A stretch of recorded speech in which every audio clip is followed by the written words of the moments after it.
All right. Hey, everybody. Welcome to the Between You and I podcast. I'm Carrie Ockery. And I'm Ryan Lane. And this is episode 43. Ryan and I were just, not secretly, but like talking about food. We were, yeah. Which is not what I was, but it was so delicious that you got. Can you just say the app that you were talking about? Because I think it's called Too Good to Go. I don't know if it covers like if it's nationwide or not. It might be, but it's basically to get like day old goods from. It seems like it's mostly bakeries. I've known some florists in there and some other restaurants, but for me, it's like bagels and pastries and stuff like that. Yeah. And then you can get like a good deal on it because it's like they got to get rid of it anyway, so they don't throw it away or waste the food. And you got an insane bag of pastries. Yeah, I did. I got extremely luxurious bag of French pastries that were too decadent for my own good. Like there's probably like 1,000 calories plus in the one croissant that I ate. I wouldn't be surprised. I just love. Yeah, go ahead. Oh, go ahead. I'm talking over you. No, I'm talking over you, my friend. Go ahead. I was going to describe the croissant because it was a pistachio mascarpone filled croissant, and the croissant was green on the outside. But I didn't know because it was a surprise bag. So I was like, well, I ate it without knowing what it was, and it was amazing. And then I looked it up, and I was like, it was pistachio. That was the flavor I couldn't pinpoint. Yeah. You're like, that makes sense. Yeah. I just like the phrase "a deluxe bag of pastries," like. Yeah. Or a bag of deluxe pastries or whatever. Mm-hmm. Especially being a surprise mystery bag too is kind of fun. Yes. You don't know what you're going to get. Were they in good shape? Yeah, I mean, the one that I ate, even though it was like getting a little soggy because it was a day old, but still aming. Yeah, soggy from Nutella. Hello. Oh yeah, that's the other mystery pastry. Yeah. Just Nutella, a bucket of Nutella the size of your head. That's what you're saying. I thought that was so funny. Anywho, that makes me kind of hungry. But we are meeting up again. And for anyone, and I like to talk about anyone, everybody who's listened to some of this may know that we started it up again because I was going through a divorce. Divorce is complete. Congrats. For the process. Thank you. And just to reintro, like I just needed a place to like talk out loud. I process out loud. And I needed, I know it's podcasting. A lot of people do it, but I felt like I needed an art form that I could handle or have something that I guess I considered an art form.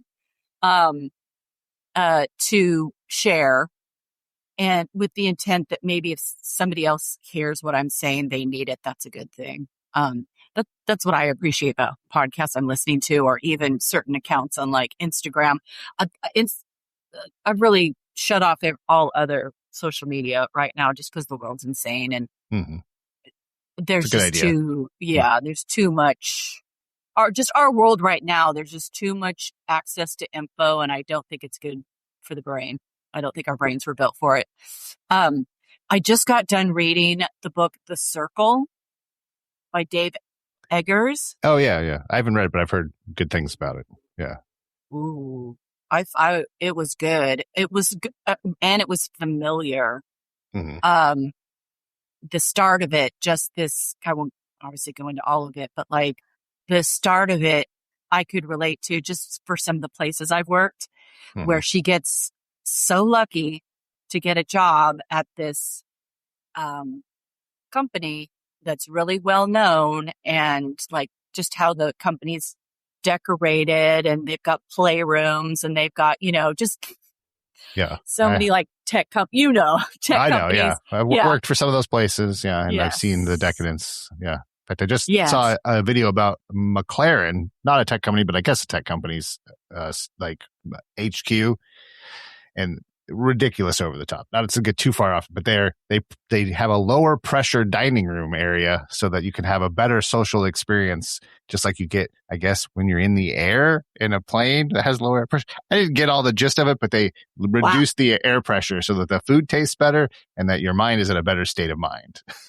But see, okay, creepy, because all of it is geared to get you to like be there, right? Like in the book, there's like dorms, like I remember reading articles like over a decade ago about, like Apple or Google and people sleeping in the back of trucks so they didn't pay rent, but to, like, so it's like I knew people who did that for Google. Do you?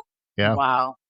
I remember thinking like, oh, that's wild or radical or not smart, but like rebellious, I guess. I don't know, whatever.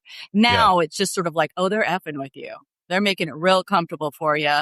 Everything's there for you. That'll be hard to leave, but also the psychological communication to you and how culty it is and gets inside your head and then really messes with you.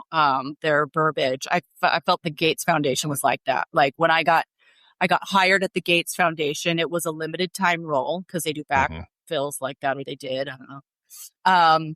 And I remember on the first onboarding day, HR's communication to me was, you're so special. You were like one out of thousands who applied. That's how special you are. Like, welcome. And then at the 90 day, like you should be thanking us. The how special 90 day was like, if you prove yourself, maybe you'll get to stay. And I said out loud, I was like, wow, that's a different message. Yeah. You're the best, but we're going to try you out. Yeah. But if you, chop, if you prove yourself, so now you've got to get in a submissive, I hope you like me. I hope I do it. And, it's just fear-based and it's gross and devaluing and it was gross. And I think that's the worst part of a lot of the big tech companies was the onboarding process of like both the hiring process and the onboarding and all that stuff. It's like you're being indoctrinated into a cult at a lot of the bigger ones. Yeah. And you can feel the fear off of people. And then people do shitty things to each other, like and insane. Like some of those places, I saw some insane behavior go down. I mean, I know you have just like screaming and yelling and just like, are you a toddler or an adult? Like, and supposedly a smart adult, but you seem insane. Like, so, when weird stuff out there. Yeah. So crazy. I remember when I started doing coaching, I started by doing free group, sessions online. And I would say 3/4 of them were filled with people from the Gates Foundation. We're like with people with self-esteem, like in the toilet, couldn't like, it was like culty. Yeah. Like, and all I could do was continue to pose questions to them. Like, why do you think that's true? Who told you that's true? Why does that have to be true? Do you like that? Like, if you don't like it, don't like, you know what I mean? Like just pulling them out back to themselves, trying to show them like you have control and permission to say, no, and that you'll be okay. There's life outside of wherever you're working, right? Like just the golden handcuffs and things like that. Yeah, it's crazy. It's crazy what people will tolerate because they think they're really got like this great resume piece or something that they're building, and then it turns out that you're just destroying your life. You gotta be yourself. You gotta do what's important to you. Yeah. Yeah, oh my God. And other people don't realize, I'm like, you have one life. You're going to die one day. This is what you're doing. Like, that could happen in any job. It's hard to put a price on your time. I think a lot of people forget that like your time is finite and it's the most valuable thing you have. And if you look at all these crazy billionaires, that seems like they're just figuring that out themselves, but it's your opportunity to do it sooner in life, and not try to live forever like they are. Well, and there were some 20-year-olds in there, 20-something-year-olds. I was like, let me tell you this now. Oh my God, let me save you some time. Let me give you some sovereignty so you can go live an amazing life. Like that would make me feel good to pass along some advice from 30 years farther than you. Like, it was interesting to me. I mean, I could understand it. I went into those situations hoping I did a good job or people liked me, or, I mean, I fell under and was affected by fear-based, hoping I'm doing a good job, or paranoia, or tears, like all that. I've had all of that happen. Yeah. Even at my last job, which was really toxic, I lost, I let things get to me. And, but some of that gets real fostered by the environment. So I'm not going to 100% blame myself. Like, you can control your own behavior. I need to be in control of my own behavior, or understand, like, maybe it's because it's awful here and you should leave. Like, sure, your reaction might seem human or whatever, but it's not going to change here. You need to get out. Anyway, and that's my job. That's not somebody else's job. Yeah. Yeah, that's why I'm thankful with my current job, because it's actually one of the few first in a long line of companies I've worked for that I'm like, oh, everybody here seems pretty normal and treats each other with respect, which is nice. But obviously, it's a big company. It's like we did the Dare to Lead training with Brene Brown, and like everybody had to get on board. It's really cool. I'm glad that we did. I was like, this is a good thing that our company do. But I was meeting with people from other departments, and they had a very different experience. They had abusive managers. They had these like difficult times. And so it was nice to talk to them about it and be like, well, you don't have to put up with that, because that's why we're learning this stuff. It's like, let's make it better for everybody. Well, you're right. You hear that, like, depending on where you work. I mean, I heard that about Microsoft. I've heard that about Amazon, which are largely have big reputations around their cultures. But I've had friends who were like, well, I worked on this team. It was awesome. And it was kind. And then I've had people say, like, I've literally had to go be put on medication. Yeah, no, 100%. Like, definitely, like, companies like Amazon or Microsoft, it totally depends on which team you're on and what project you're working on. Because some of those people were being just working to death with with completely thankless environments. And then other people were just like, they had the best time, and you're like, yeah, you got to spread that wealth around. Everybody should have the best time. Well, and the truth is, people want to do a good job, right? Yeah. So what good are you doing by what is the point or purpose of fucking with people, tearing them down? Like, it's obviously self-serving to somebody, right? Or you're on the receiving end of someone else's background fear, or somebody's crap. Was raised under an abusive family, and now they're taking it out on their coworkers. You're like, that's so shitty. Yeah. I mean, you're working with human beings, so it's humans are going to bring it shows up. There were some places it took me a long time, but to get over. They're like at the initial jobs in corporate. And I too, like, we've talked, like, I'm finally working at a place where I feel valued. So I'm, contracting at Warehouser right now. And I've always, I never thought I'd be working at Warehouser, but I've met the best, I guess on the team I'm on, the best people. Yeah. Like, appreciative, kind, verbal, like, no one's freaking out there, right? It's not e-commerce. It's not product driven. Obviously, I mean, they're lumber and all of that, but I'm working in IT. So whatever modifications pertaining to the lumber industry is what they're focused on, but the people. And I can't tell you how much I've recognized my nervous system calm down and be able to be myself. I mean, I think it's just true. We don't all fit in all workplaces, but for whatever, I'm a good fit here, right? Like, that's good. My little assertive qualities, my particular character of being a bit assertive, right, is helpful there. And I'm just grateful. I'm just really grateful, because you just want to do a good job. I just want to do a good job. I think it's all anybody wants. Everybody wants to feel like they're contributing and they're doing stuff, and you're like allowed to be creative in your ways and space, and that you're challenging yourself. That's a good job, Yeah. So, knock on wood. So far, so good. And I've been so appreciative to have that corner of my life be stable and loving during this time. One, to have a job, just because, a lot of people know, I think when you separate or get divorced, you've got to separate out finances, everything, right? Like, so even though I've always worked and sometimes been the sole breadwinner in the family, I still had fear. I just had waves of fear, right? Like, of my age, my savings? Do I have any just a real panic about the future when you leave the container, right? Mm-hmm. So I'm very grateful to be with kind people who are very kind and sensitive, and you can feel supported. It means it goes such a long way when the rest of what you're working on is dismantling something you've been in for like 18 years, right? Mm-hmm. Which is, I've talked about, is such a blow to your nervous system.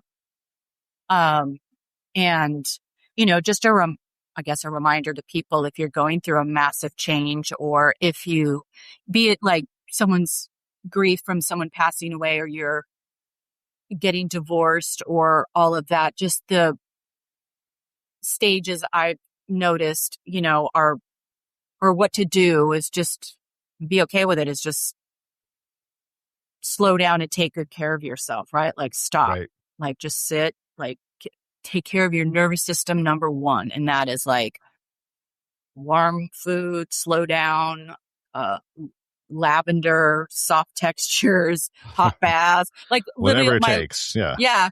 Literally for months, I'd say like most of last year was me just like learning how to like stop and sit down and just care for my nervous system alone, because it's a lot. And it's not just, for me, it was like getting divorced, but also my son's 18. So mm-hmm. the empty nesting was happening, and I had chosen to move out. And so that I was experiencing that sooner. Mm-hmm. I think I had experiences with people that I knew that were, showing me things, and it was a lot. It just was a lot. And so for sure. Yeah. But our culture doesn't really teach like slow down, and understandably, no. I know, right? Like understandably, our selves don't want to feel pain. So we want to fix it. We want to solve it. But in a life transition like this, and I think we all kind of have them, and especially maybe around our ages, they start to show up, if you have parents passing, or especially, big life events mm-hmm. like that. Right. There's a whole, depending on how you embrace it, like my philosophy is sort of intuitively like, I knew this needed to happen, but this is not an easy walk, right? Like, because you dismantle something that you were comfortable in, but wasn't good for you. And then you don't know, mm-hmm. right? This liminal space, this in between. I mean, and I am a solver. I'm a solver, a builder. And I have never in my life been in a place like this where I'm like, I don't know. Yeah. It's uncharted territory for you. So you're just like, 100%. Okay. Yeah. Like, where's the map, guys? I don't know what's going on. I don't know. I mean, I think I'm realizing this is the part that actually, because it's not about the outside things or the project or the whatever. It's really not. Mm. It's about the inside things. And so, I remember telling friends last fall, I was like, I need some alone time. Like, you might not hear from me for a little while, not to be dramatic, but I just was like, I just needed alone time, because I was like, I got a lot to think. I need to take a look at some things. And I would just sit on my couch, look out the window for months. Like, reading's been the only thing that feels like fun. Wow. That's good. At least there's something. Yeah. Yeah. And then walking, right, has started being outside, but it's a experience that the whole thing is about like is happening so that you can take a look and be like, what did I learn? What do I have to learn? Mm-hmm. The thing I wanted to talk about today, like in my process, I think last time we talked about this liminal space, and just like, it's hard to not know, right? Mm-hmm. It's hard to trust and say, I know a year from now, it'll be different. Some things will happen, like, and to really ride that wave, mm-hmm. And let go and know what you can know. But, and I'm just realizing when I've been working at that, just like the truth is, I don't know. Like, I don't feel like making music. I don't feel like hearing one damn thing about the music industry right now. Like I don't want to hear. I want change, and I want isolation isolation to figure out what that is. So I want to pull myself out of the old places I was hanging out in order to have some quiet and solitude to ask myself, just me, right? What do you want? And things have come up that I realize I do. Like, I had a friend who I was just talking about like what to do next. And she was like, I think what you do next cannot be for other people. like you just you've done enough of that. Now it's time for something else. That's all I'd been doing. Yeah. I realized I was like, oh, like, you've been a mom, you've been trying to be a wife, right? Like you've been coaching, you've been putting shows together or playing shows for people. And it's all, even though I like singing, it's all for everyone else. Like, here's a performance for you. Here's a this. And I was like, oh shit, I didn't realize. Yes, that's all I've been doing. I don't regret that. I just realize there's a balance of like, now it's time for you. You need to strike the balance. And so I really haven't done that in decades. Like, to say, what just do you like? Like, don't go make a business, like, what are you even interested in? And so I'm slowly like, I like art books. Like, I'm interested in art. I'm interested in reading about female artists, painters, sculptors. Like, I want to read about another world of art, like a stream of art. I'd like to potentially do some different art for me. Again, it's not to, I like travel. I just got back from a trip. That I European tour.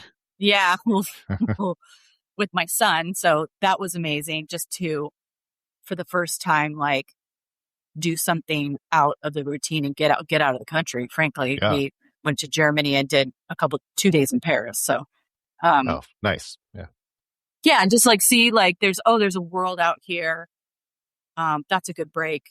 But another thing I realize as I'm moving through this process is, really waking up to a level of codependency that I do and have probably done my whole life. And what's crazy is, like, I think my dad, who's been an alcoholic or sober for over 50 years or whatever, but I didn't grow up with, right? I didn't grow up with him. But I think the first book he ever bought me was Codependent No More. And I can't remember. I was like, I don't know what, I was like, oh, you already know I'm going to have problems. Odd first choice, but hey, maybe I'll appreciate it later. Yeah. I know, but it was sort of like, oh, I'm going to be messed up, like, because of whatever. But I picked that book up again. It's a classic. Yeah. It really is. And, because I was talking to someone and I was like, I'm so tired of looping. You go through the phase where you're like, make a decision, but you're also, the aftermath is trying to figure out what happened here. What did I do? What did I not do? What did the other person do? What has happened here? And I realized, I was like, it's been over a year. And I was like, I'm looping on his transgressions in my mind. I'm looping on scenarios, right, or harms I feel he's done to me. And to, in this desperate need to understand, or think I'm trying to understand. And it's not that I necessarily 100% know. But it just dawned on me. And I think a friend kind of shared, like, yeah, we know this. You're like, and I was like, oh, I'm freaking looping. And I don't want to do that. I don't want to get stuck in a rut like that. And it's easy when you're been hurt. Yeah. But there's always a certain comfort in, like, just living in that, like, repeating thing, because it's like, it, but it's good to get out of it if it's unhealthy. Yeah. Yeah. It's really hard to get to the point where you're like, yes, you need to let go. Like, you're not going to solve that. You're not going to get the answer that you want, or the response, or someone else understanding. you're not going to get that, and you need to let it go. I think it's a survival thing, right? Like if I just understand and I feel justice and then I can calm down, but I was like, no, now the only person who's doing this is me. Like, and, I,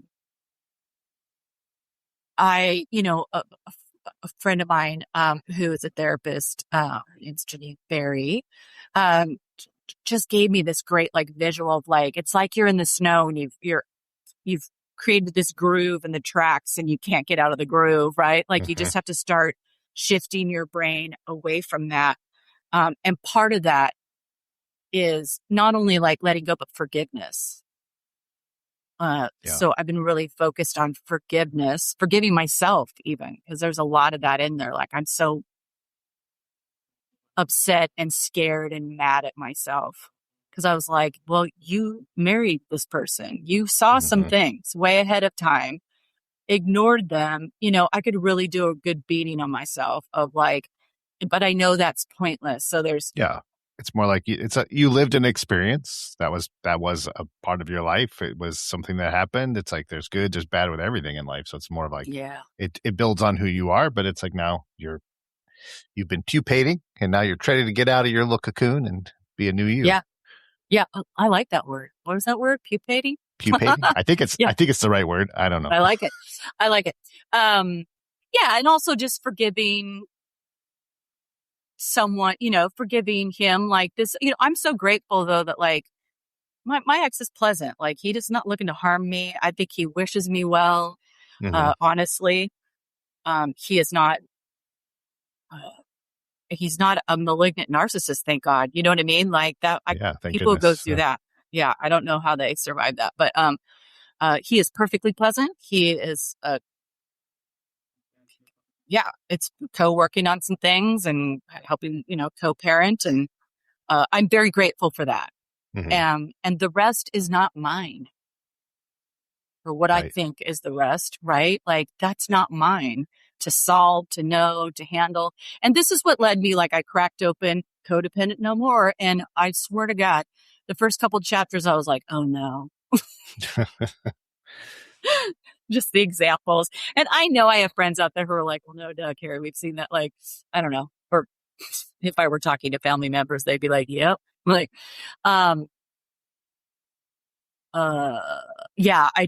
there's things she's writing in there. I was like, shit. Yep. I do that. I do a bit of that. I do this or I do that. So. Yeah, I think a lot of people do. And I think that's why it's a best-selling book, if I remember correctly. I know they've sold a lot of them. So it's probably good for people to be aware that like we all kind of do it and it's easy to get into that kind of codependent cycle, Yeah. Yeah. But it isn't healthy. That's the thing, like long-term. Yeah. No, and I was sort of like part of my pivot. I think what brought this up also is I was like, why am I spending my time thinking about him? And I go, a little bit to avoid me. Sure. Like, or avoid the, I don't know. And I need to change my behavior. I need to, like that's not for him to solve either. Right. Like there can be patterns, there can be all the things, but, I just realized I was like, oh, you're avoiding when you have a pattern, right? Like you have a pattern, you have codependent patterns. So let's take a look at those.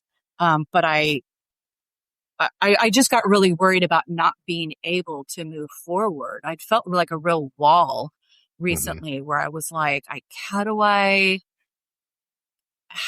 feel better? How do I feel safer? How do I feel more excited or around the corner, freer from heartache or hurt? Like, I don't want to be tethered to that.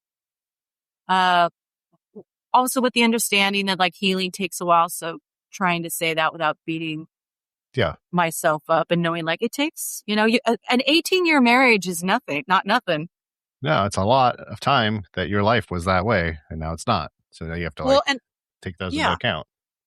And I love that person. Like there's a lot of me waking up to like, oh, I created a story in my head Oh, I really believe, or just your own behavior, right? Like having to wake up to your own behavior is not easy. It's not I mean, we're all our own worst enemies. It seems like you gotta. It seems like most people are harsh on themselves, and like, but who else is gonna be? Like, you gotta be the one that sets who you want to be, and make sure you follow through on it. Yes, but man, healing something that feels culty, even in my own head, like, dude, you really like told yourself, but you really believed a number. Like, look what you did. Like, I just feel a little bit like I'm coming out of my own self-imposed cult. Like, I told myself a story about this person. Oh, he is this, or, and again, you're right. Like, when you're navigating a marriage, there's a lot of accounts out there right now just talking about quiet quitting, gray marriages, a lot of women speaking up about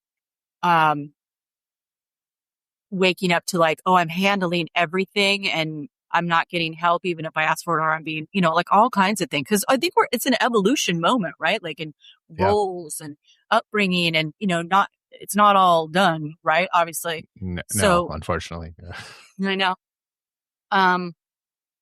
But I think it's human, right? Like to try and navigate and not survive, but I guess survive or pivot. Like I was in the middle of a lot of things. Like when my mom died, that was a pivotal moment. And I myself was just in survival mode. Didn't feel like I had support, loving, like hugs, love. How can I help you? Verbal. Are you okay? So as a survival mechanism, I just was like, well, and I was a sole breadwinner at the time. So I was like, shut part of your brain down and pivot. Just think about work and make sure your kid's okay. And all I cared about was, I mean, not all I cared about, but like, well, Orion's like number one, like make his experience or make sure he's okay. And, that happens a lot. I think I've read so many like accounts where people just sort of drift apart because the husband's focused on this and the wife, when there's a breakdown of trust, no communication, no respectful communication about each other's experience on both sides. Yeah. Right. Yeah. Trust breaks down. People start to like, well, just pivot into taking care of this. And maybe we'll get to that later. Yeah, I mean, that's like communication is key. Once you stop talking about your feelings and sharing that and how like you don't feel good about things, it's like you just start trying to survive a situation. It becomes pretty hard. It's not the way to do it. And then you're kind of, you're in a container. So it's like, I say container a lot because that's what it feels like. It's like, well, I've got my family. I've got, my job, the house, Orion. Maybe I'm doing art, making a record. So and that's what I'm doing, right? Like we'll get to this thing later, this relationship later. And I think I did that for a decade, you know what I mean? Like, or maybe even over a decade. And we both agreed, we just kind of drifted apart. We were like roommates. But I also think like confrontation, communication, disagreement, like that's not easy. And people come with all their baggage. I did. I definitely was defensive, didn't know how to communicate my hurt. And I think on the other side that happened as well, like highly overwhelming, uncomfortable, shut down. And that's just hard to navigate. Like you really got therapy. Number one, go to a therapist, go to a good one, like couples therapy. Because I don't think any of us are really taught this. No. Yeah. And even if you can't go to a good one, a mediocre one's better than none.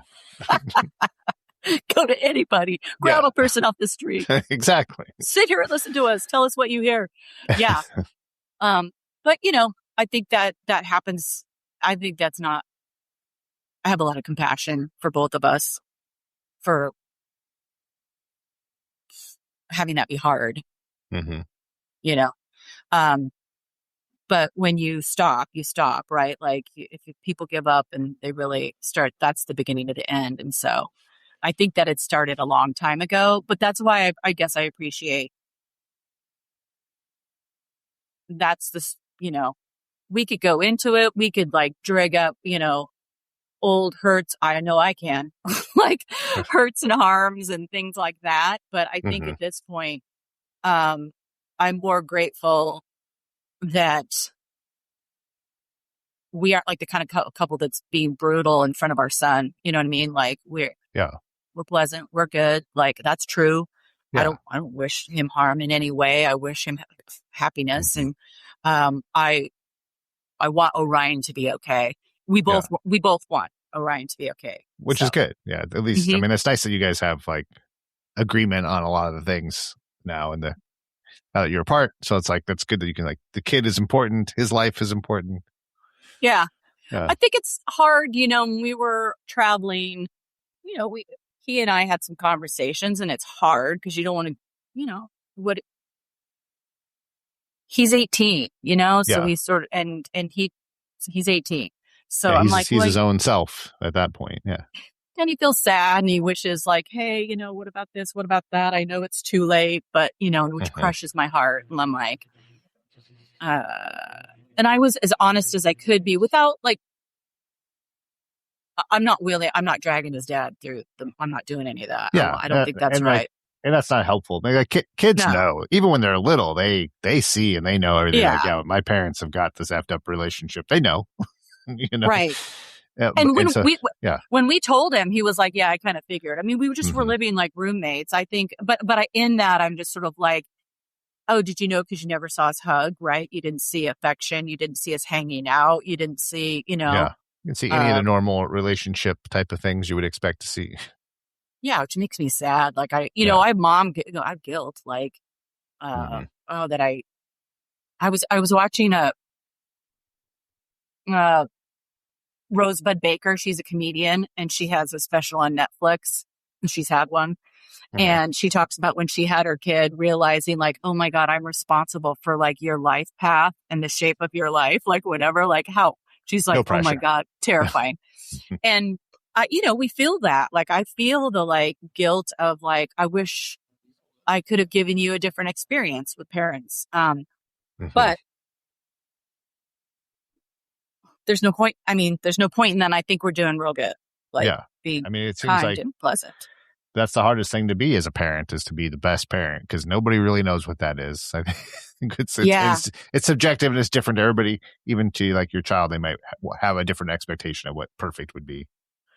And he doesn't even know yet. Like he's, he's at the start of relationships and all of that. And I think there's too much sharing. Like, I'm not going to tell him details about certain things because I want him to have a good relationship with his dad. Right. Like that's number one to me. And it's also, I don't think it's right to share. I don't think it's helpful or good to share my frustrations or anger or situations or what have you. I might later, not about specifics, but I might, in relationship advice say, here's how to be supportive. Here's how you communicate. Here's, this is important. I think that makes more sense. Talk about like, here's how you can make things better for yourself in your life. But like, don't use my examples from the past necessarily. But I've learned. So here you go. Yeah. Yeah. Because no one told me a damn thing about like, here's what a healthy relationship looks like. My mom wasn't even in one, you know what I mean? In my opinion, neither of them were healthy, but no verbal education on here's what a healthy partner should look like and how they should function. Zero instruction. I think it wasn't until I was a lot older when I learned, like with my parents, they were divorced when I was like 4 or 5. Yeah. And like later in life, you're like, that was probably the right choice, you guys. Yeah.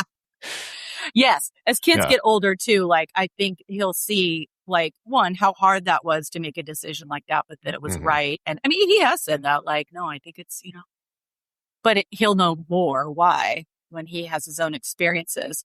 I think one of the things I'm also seeing out there too, in dumb reality show, just some shows that I see play out, but I hear people talk about too, is like, there's no education on, not no, there doesn't seem to be a lot of education on both sides for women and men about what a woman goes, like, say, when you get married, you add a kid to your marriage, huge, right?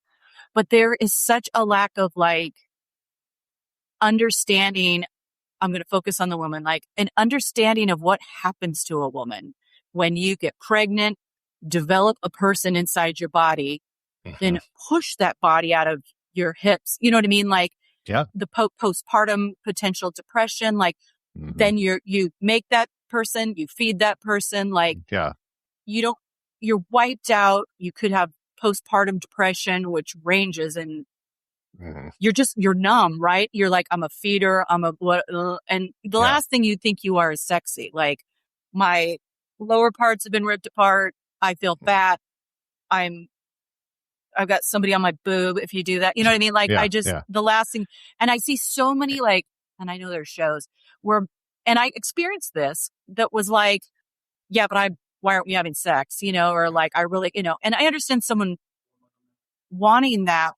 And then like the guilt trip or the whatever. And I was like, cause there's a lack of understanding and respect and caring, for, again, both sides. Like, but I feel so sad. I feel so sad for the lack of knowledge because one, I feel like a whole female experience is not respected or rejoiced in, like all of it. I mean, we know women, it's really out, you know, like the shit women take or like the lack of care about the existence of women and the whole female experience through your whole life is always been either mocked, ridiculed, you know, you're getting your period, like just fucking awful. It's more like just hide it. Like you don't need to tell the world about this fully lived experience that half of humanity deals with every day.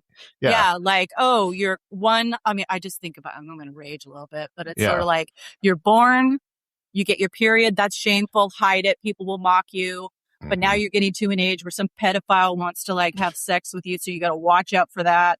You got to watch out for guys who want to harm you. Yeah. Then you're going to like, you know, like maybe get married, get pregnant, develop a human in your body. Yeah. And now it's not your life anymore. Now now you're a mom. So the kids are important and what you want, we don't care. It's like, you're just to raise children now. It's pretty messed up. Yeah. Nowadays, maybe you're also working 40 hours a week and running the whole house. 100%. You can't ask someone to take the fucking garbage out. Yeah. And getting resistance. Like, you got to be kidding me. Yeah. Wow. It's not a good setup. Yeah. It's just like, I was like, I didn't get married till I was 40 and I was in bands and a punk rocker. You know what I mean? Like, I never in my life thought I would wake up and be like, oh my God, I'm in the stereotype. Like, I'm the only one cleaning the house, or it feels like it. And I'm taking care of the kid, working 4 hours a week and cleaning, you know, and getting resistance the whole time. And I was like, how did I end up a 50s wife? What? Yeah. And how is this? And maybe speak for all men, Ryan. But I was like, no pressure. What is happening on the male side where it's like, I saw this post today and this makes sense to me. And I don't think it's like once it's like, if you're two people in a house, you both have eyeballs and you can see, you know, like what needs to be done, but only the woman is clocking that and getting it organized and doing it. You know what I mean? Like, why is that? But I also like, there's a little bit of difference in threshold and like, I want a pretty house. I mean, it doesn't have to be perfect. Yeah. And I had to kind of learn that, you know, like you don't have to be, well, I might go back on that one. I felt like one of the moral things to do is like have a clean house for your kid. Yeah. Have a nice house. Yeah. I think one that looks pretty. I think a lot of people feel that way. You're like, oh, that's like, I should have these things. I hit a point in my age, I don't know if it's because I have ADHD or not, where I've got more of I'm okay with it being a little messy right now.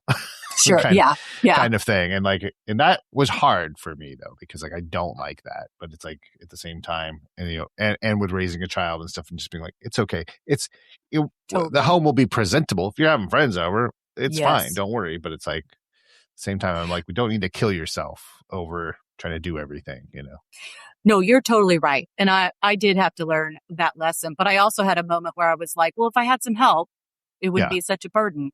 Oh, for sure. Yeah. If you have the help, you can get a lot more done. Yeah.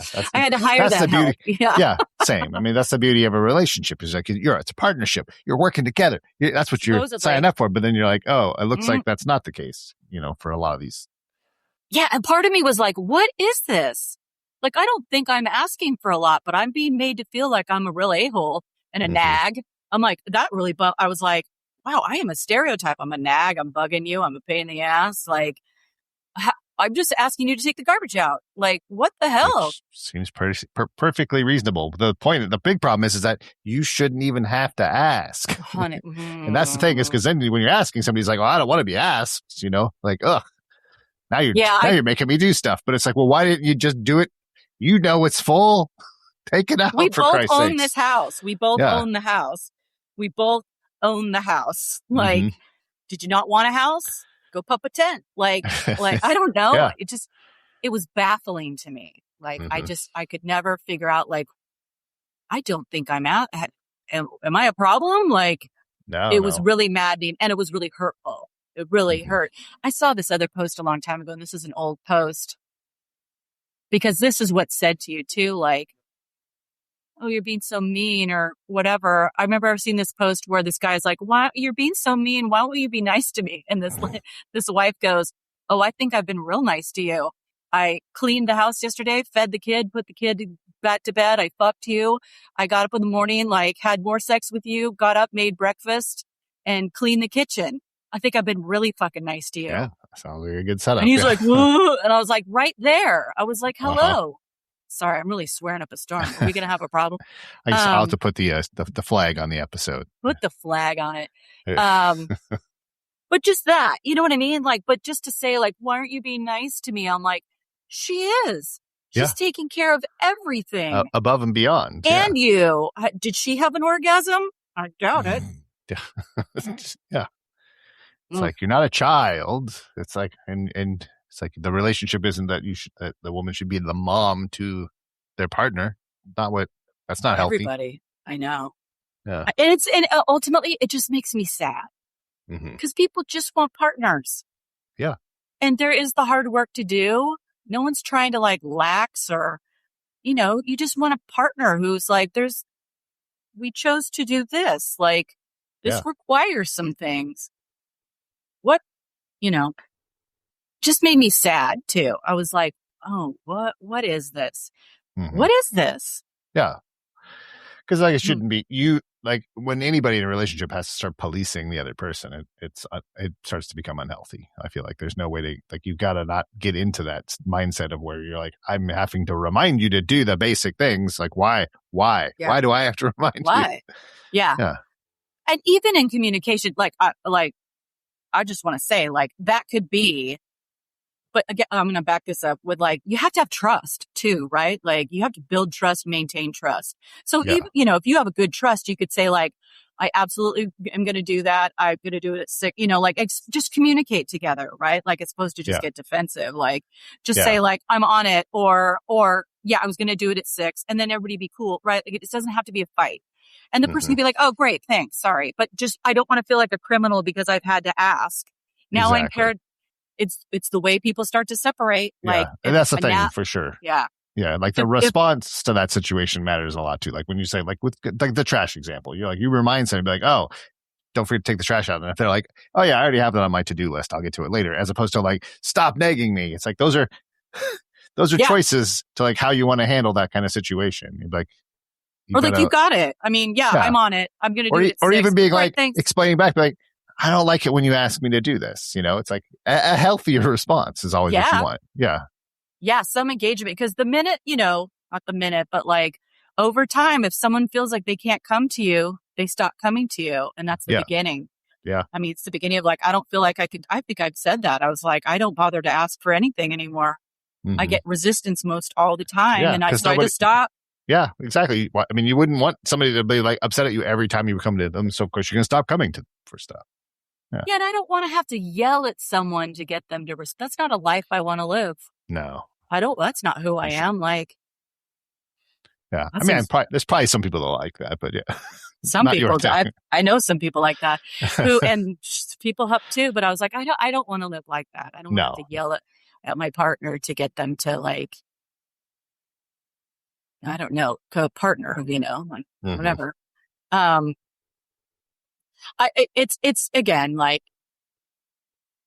there's some really great, I feel like, things that I watch that are talking way more about communication, and you can see you can see the work that it takes and the kind of work that, like, I don't think most people ever get taught. You really don't, like, in general. It does seem like the one thing we definitely don't teach in basic. I mean, I guess you learn it maybe in kindergarten a little bit, like you're supposed to like be nice and treat each other with respect and share and communicate. But after that, I think we just kind of be like, okay, it's math and science and literature. Who cares about the people stuff? You've done that already. Social skills, forget about it. Yeah. Moving on. Yeah. Well, and it's in the house too, right? Like, if your family, you weren't raised like, oh, getting angry is not okay. Like, I was really raised with like anger's. One, you don't get to say anything. Yeah.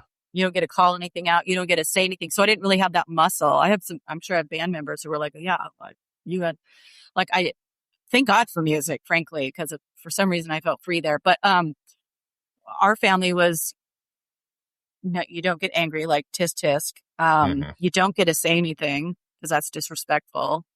And so then you don't have that muscle created to just communication muscle, or the knowledge that, like, oh, I can have my opinion, or my opinion is allowed, or someone else can have an opinion and I'm okay. I know how to have a disagreement, right? Like, on the one hand, like, I struggled to communicate my upset because I was also raised by someone who would make me feel like I was crazy or that I didn't make sense all the time. He would invite me into a conversation and then be like, what do you mean by that? Or that doesn't make, like, always, like, you just don't make sense. So just a full on gaslighting, unhealthiness. Oh, yeah. So that would show up as well, because you marry who you need to learn lessons from. Yeah. But I would also do what I did as a kid and just, like, go silent or retreat to my room and stew. And that wasn't healthy either. So, I tried to work on that.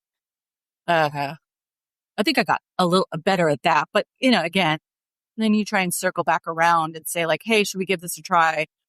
And you start to realize, oh, that person's already left. And they're saying things that are indicative of that. Like, but I think staying respectfully in the conversation can be really uncomfortable, and we aren't taught that, like, just how to you work through that discomfort. Because it is hard, but it's like you can accomplish so much by being empathetic and, like, talking with each other and, like, working through those challenges, even if it sucks. But it sucks less than sticking with something that's unhealthy and abusive, for sure. For sure. Well, and it starts with, like, even just being curious, like, okay, I heard you say this.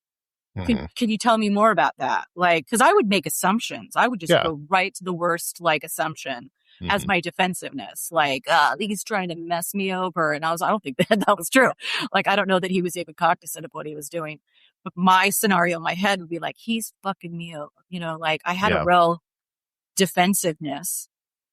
But instead, I could have been like, if I had felt safe and comfortable, trusting, like, not even because of his fault, but, like, my childhood, I would have said, like, okay, I hear you saying this. Tell me more about that. Tell me why you feel that way. Like, with care, to say, like, okay, tell me about your experience, or what you're trying to tell me. I want to hear it. Which is the best approach. Just like take we got to put your therapy hat on and be like, okay. Oh my God. How would I respond to this?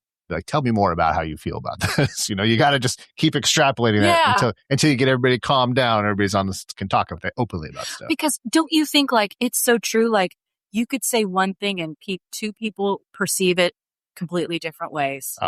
100%. Yeah. Like, well, I said this. Well, that's what I heard. Well, that's not what I said. Like, I heard it this way. That's why it's good. I also ask. It's like, so what did you hear?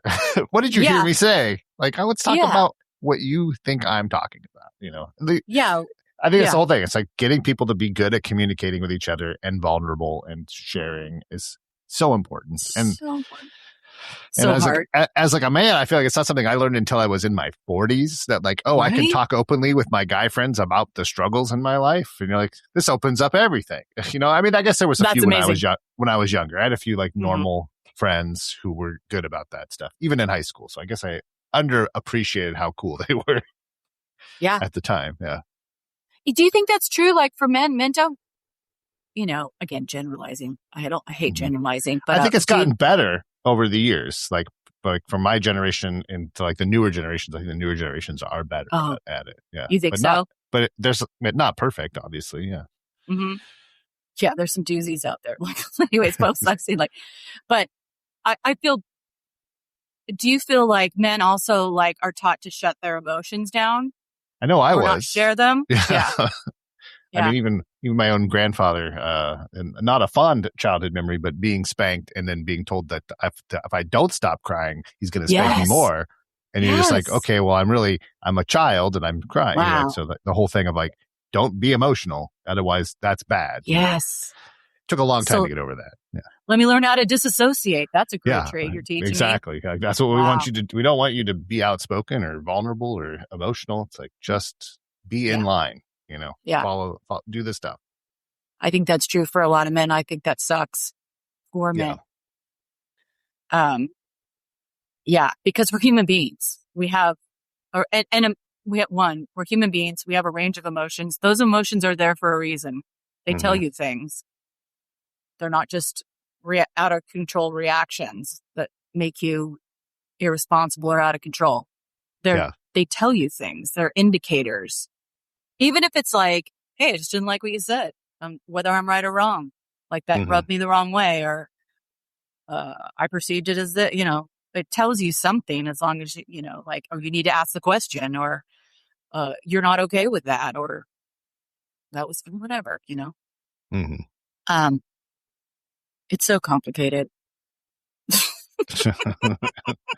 Yeah, life is complicated. Relationships are more complicated because you take one person and you put another person there, and everybody's different. So yes, I don't know. I mean, I'm not surprised by divorce rates.